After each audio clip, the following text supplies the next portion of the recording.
po natin, Miss Maricel Soria.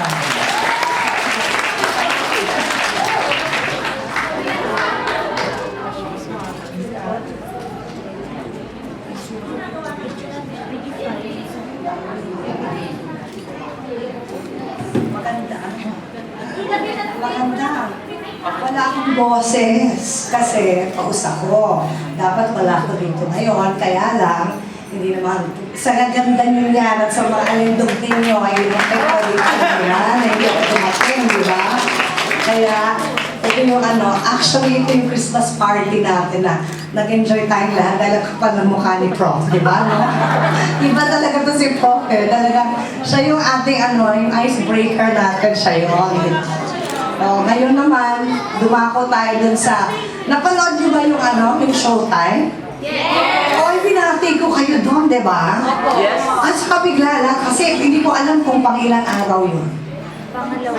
Oh,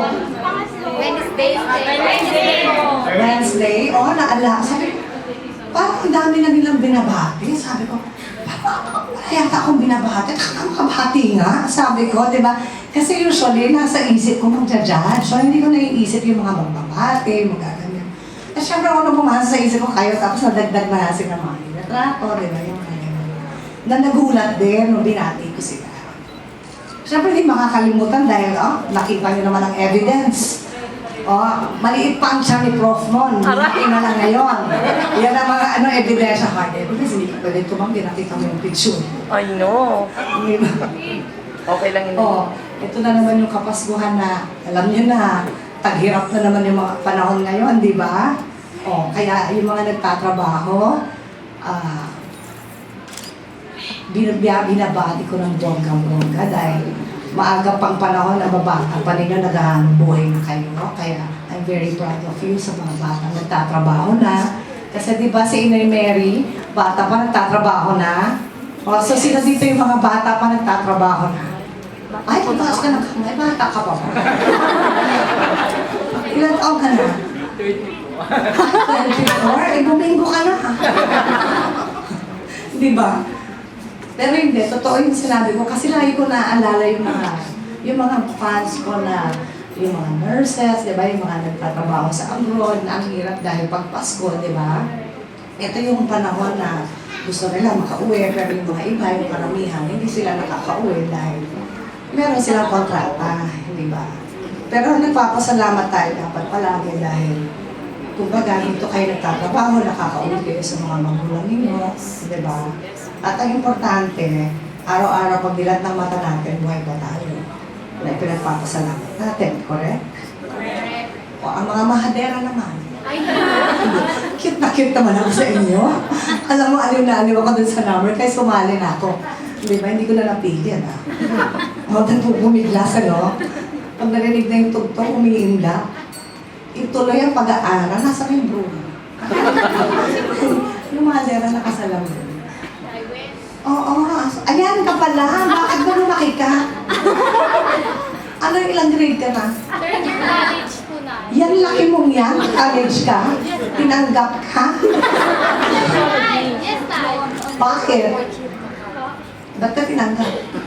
Kaya pa. Diferensya po. Kaya daw. Kaya. Ginalingan mo ba? Opo na. Galingan natin para yung mga mama at daddy natin pag-uwi, masaya, diba? Sabi ko. Dapat. Tsaka matuto kayo, yung mga bata. Pag lumalabas kayo ng bahay, gagayahin niyo si Kuya Maron. Marunong mag-text. Kasama yung anak ko. Wala. Ayun, marunong mag-text sa mama. Kabaliktaran niyo, huwag kayong kumalakak. Huwag kayong kung nakakalimutan. Ako, Diyos ko, ninenervous ko sa gabi, di ba? Yan ang kaya ko sinasabi to kasi true to life experience. Gusto kong malaman ninyo na ang mga magulang ninyo nag-aalala. Naintindihan niyo ba yun? Importante na malaman ng mga nanay ninyo kung nasan kayo. Diba? Importante yun, huwag niyo kakalimutan. Kasi ninenervous sila sa bahay.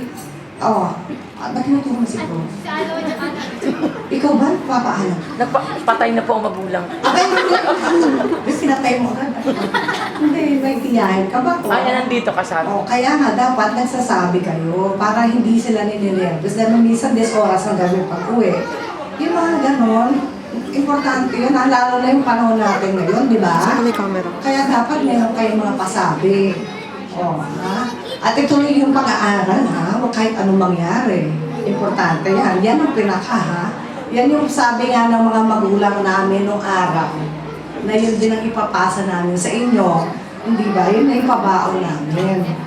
Na hindi mananakaw, di ba? O alam mo na yun yung dialogue na sing na.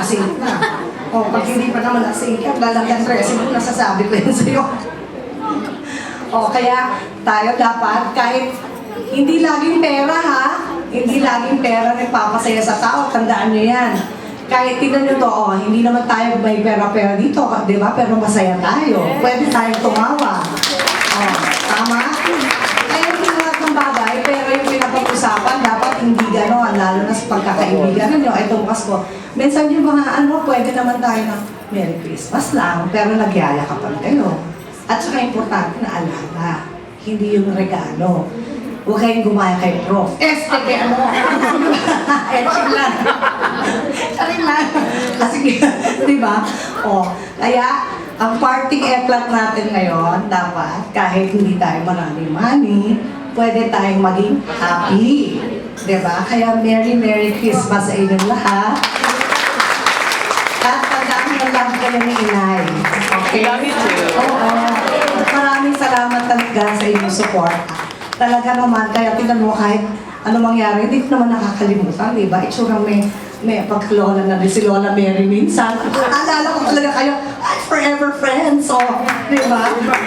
Yan na, I love you. Love you.